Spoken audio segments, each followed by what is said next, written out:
Hey everybody, I'm Al. I'm Mike. You should know this at this stage, though. I'd hope so. Yeah. All right.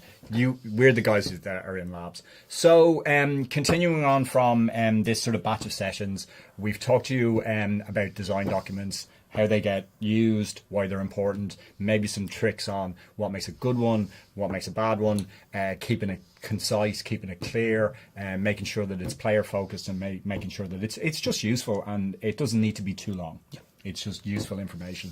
So we just talked about tables, and I showed you how to put some of the information that you might have on your maps for your levels, which I'm looking forward to seeing, and putting those into more maybe a different type of use, like when you're starting to lift out some of the mechanics and the systems, and that's going to be numerical. The table is a really good sort of powerful tool for putting that sort of text information and numerical information together, and very, very important tool for maximizing the information that you want to record about your level. Yeah. It's that kind of thing where you may think, why am I doing tables and all this kind of thing, but if we think in terms of the games industry, this is about communication, and the old, I don't know why we always use this, but if you're hit by a bus, who will pick up your stuff and carry on? Yep. And if you don't have this data table telling you all this stuff, that's gone now. Yeah, no for one sure, will yeah. ever touch it again. Yeah. So it's a weirdly way, that's how it is, but it's all about teamwork and collaboration. Yeah, so it's a bit of a grim design lesson. Yeah. So, but it's basically so I've got my ideas, I can throw them at you, and you know exactly what I'm talking about when I say jump speed 12. Yeah, for sure. Exactly. And so actually on that point, so I showed you how to put very basic information together about what might just feature on a map. Nia talked about how that makes it searchable.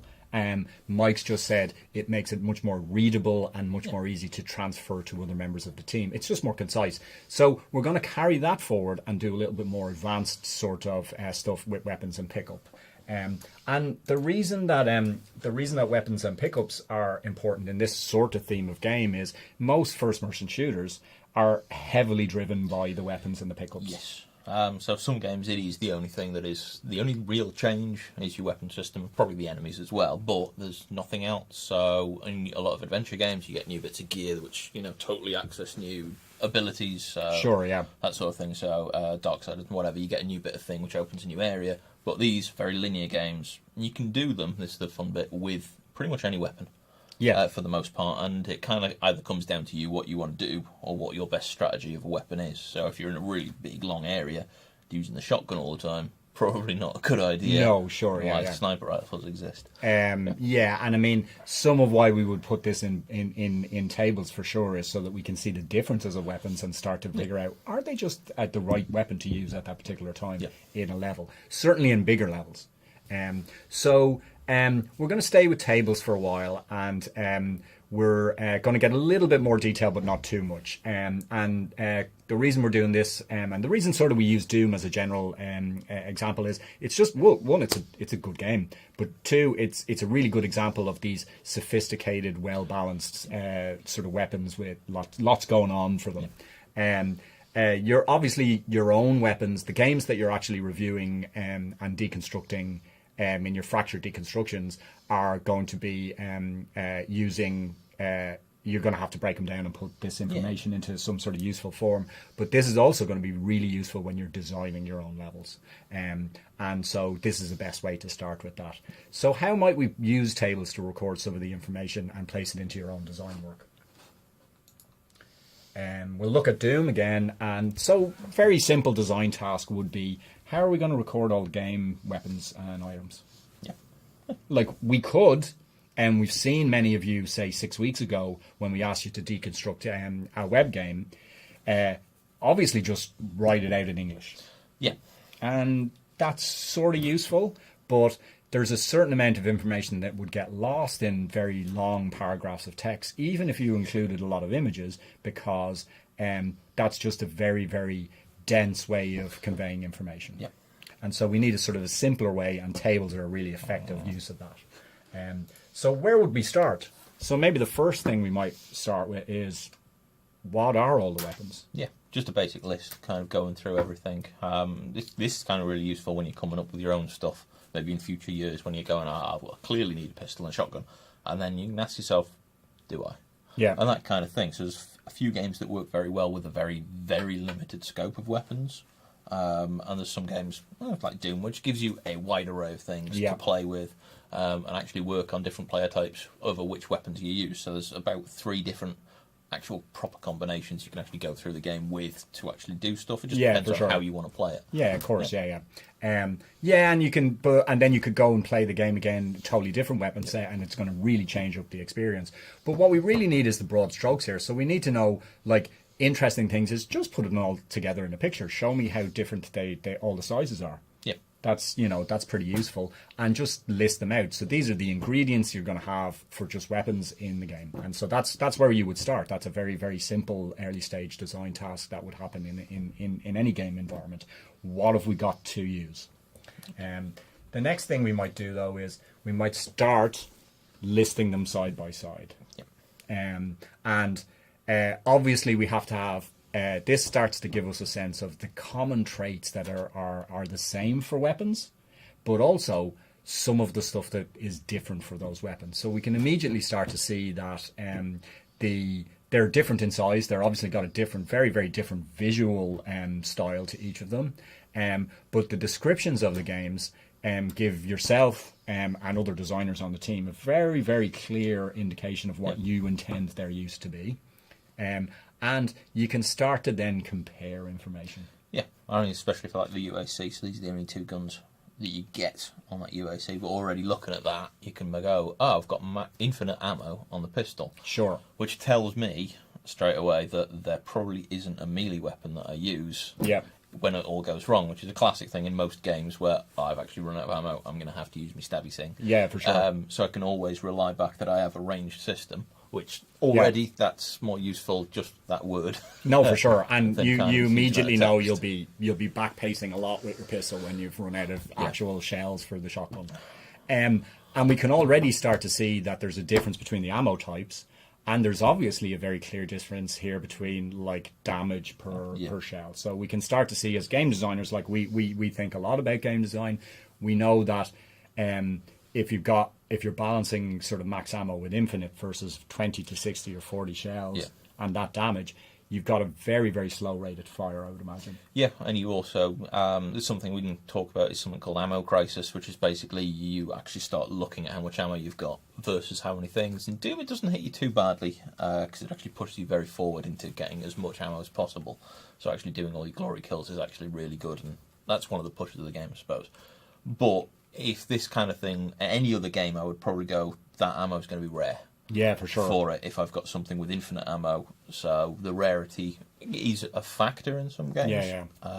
It definitely is in the Gears things where it's like, you've run out of stuff with a boom shot, I'm going to have to find something else now. For sure, yeah. So, and we know, if you've been playing Doom, any of you that have, that as they introduce new weapons, we know that these are the first weapons that you're going to have. So you're probably going to be pretty ammo rich, I'd say, in the first level or two. And then you're going to be faced with an ammo dilemma later on where you go, I've got a better weapon. It's probably like maybe the assault rifle or something like that, which has got probably good damage and a faster rate of fire. And you'll start to have to make decisions about what type of ammo you're going to use, because the designers will be somewhat canny and not give you enough for both. Yeah. So, in terms of Doom, literally every gun has another gun it shares ammunition with. So it's like shotgun and super shotgun, which do I use? Exactly. As well, the assault rifle and the minigun. So it's good. Yeah. So, and that's why we stack these up. It doesn't take too long, but it's a really, really powerful way of cross-analysing or cross-referencing the common and different traits between all of the weapons in a very clear way. So I've got a very good overview between the two weapons in that level with just a very simple table and a couple of pictures. Very powerful. Now, I've only included 2 weapons here, but obviously for your games you would include all the weapons. Yeah, or as many as kind of makes sense. So if you were doing something, obviously not doing like a Call of Duty game, then they have a weapons bible, because there's there's 200 different guns. For sure, yeah. Most of them are exactly the same. Yeah. So you'd probably go, these are the common ones, and things like that. So you actually have a separate document in those games which go, you have weapons 5, 7, 8, 12. Yeah. And anything very specific for that level, which is like, oh, actually, we need this super shotgun in this game as well. Yeah, for sure. And that would be the ones that are listed. But when it gets to that sort of thing, so maybe Titanfall's probably one of these that falls into, there's a lot of guns in that game. For sure, yeah. So pick the ones that are more important, that sort of thing. So again, in Titanfall 2, they basically the main enemies have the most important gun that you need to pick up, but you can do it mostly without. So yeah, sure, yeah. Right. Yeah, or you might just describe your favorite couple if there's a multiple. If you start off with a very sort of heavy load of weapons, a loadout, just focus on the ones that are most interesting. But it's relatively easy to build these tables. And we love to see that extra detail. We love to see like where you've sort of thought about it. Okay, so that's cool. So first and foremost, we start with like a basic, that big overview of all of the weapons. Yeah, it'd be crazy if there's 200 weapons, especially if you're not using 200 weapons. Don't show us. The next stage then is going a little bit deeper and kind of putting some of that more intricate information together. But one of the interesting things here that we also know is not just the differences of ammo and ammo type and damage. It's very, very clear in this particular game that weapons can be modified. Yeah. That's not the case in many other games, but... No. But it's actually one of the core mechanics of the game, and it's one of the things that actually shapes your play experience as you go through it as well. So different games have some weird and wonderful ways of doing it. Again, we'll talk about some of the other ones. So Wolfenstein, the new ones, have a very weird perk system which can make you do an achievement to get your stuff better. Yeah. So it forces you to be better at using that gun and then rewards you with kind of things for it. Again, that's a very specific system for that game. Yeah. But it's something to note, especially if you can unlock double ammo or whatever. Really, But it's a lovely upgrade system. It's really, really cool, and it's very satisfying as a player to do that. So they're rewarding it. Doom rewards players by really going OP on guns and just having like a crazy amount of damage and just it's blood everywhere. It's just fun. Yeah. So how might we do this in tables? So the next thing we would do is create a more detailed fact sheet for each of the weapons. So this is not something that we would use to compare other weapons. This is something that we would use to get a really deep insight into a particular weapon. So all of the stuff that actual weapon can do. And some of the stuff that I've just shown here, you can obviously set up your own style. But the things that I thought were interesting were having... obviously the basic info like ammo and damage, but we've already recorded those somewhere else. But I thought it was really, really interesting to put down how the modification system worked. Yeah. So how does a gun get better? And this is all written from the player's point of view. So what does a player have to do? You can get like your charge efficiency, quick recovery, lightweight. All of those come from weapon upgrade points. So I think that's pretty clear. And then some of the other upgrades are you can purchase all the upgrades and complete the weapon mastery challenge. Yeah. Pay to play maybe a little bit. And then you've got a mastery challenge, which is all about replay and coming back and playing the game with different modes or different styles. And if you get enough points there, in this case, headshot kills, which are pretty crazy because hard. Especially with a pistol. Yeah, for sure. Yeah. Because you're usually at your wit's end when you're just armed with the pistol. And so I've put this all on a weapons fact sheet. It's not much more work, and I also linked to a few thumbnail images, which is just some quick design language that we use. Thumbnails just mean they're really small. Yeah. They don't need to be big. I don't need to have screen grabs, but I can show that the weapon appears in different things. Like one, what it looks like when it's shooting. One, when they always do this sort of like hero shot. Yeah, you get a weird cutscene kind of thing when you pick up the new weapons. For the most part, some you don't, but it's a bit odd, hit and miss with doing what it does. So yeah, for sure. And it might have been they just added a weapon or two later on, and it wasn't animated. But they try and do this epic sort of steam coming out of it, and and it's just it's a really nice hero animation or cutscene to show off the gun, and that gives us a much more detailed view of what's going on with the gun. So if I needed to know, ask Mike, so, all right, this is really, really nice, but I want to know what sort of stuff I might want to what gear or rewards do I need to put to scatter around my level to make this gun worthwhile. Yeah. So I'd need to figure out, is there special ammo? Do I have to put like weapon upgrade points? Yeah. How do I get those? Yeah. So Mike would have done this fact sheet and said, listen, this is the thing that you need to know to design that level for that gun. And conversely, you could go compare these to something else and go, oh, my mastery challenges get 15 headshots with this, so I can't really use that again with something else because then that's boring. For sure, yeah. So we could change it up. So it's that kind of thing of just building up. It's like the Bible of knowledge, really. Yeah. So, I mean, and that's a very obvious thing, is if we're introducing the pistol very, very early on, it's going to be your like sort of go-to gun. Are we as level designers going to put in the UAC level the opportunity to get those 15 headshots, or will we meter that out? Yeah. Probably not all 15 headshots in the first level. I reckon you can do it, but why would you? With a shotgun. When the minute you get the shotgun, the pistol's the second thing. So, and that's very simply how you would take the very early table work that I showed you earlier on and sort of build up a more detailed view of the elements that you could do in your game. You could do exactly the same process for pickups. Yep. So ammo, health, all of the secret items and stuff like that. You could do that beside your map, so Mike and myself would have a very clear indication of what you're thinking about and where you're placing them, linking it to the information that you have. And you might also, in your own work or the games that you're playing, consider maybe doing it for enemy types as well. Yeah.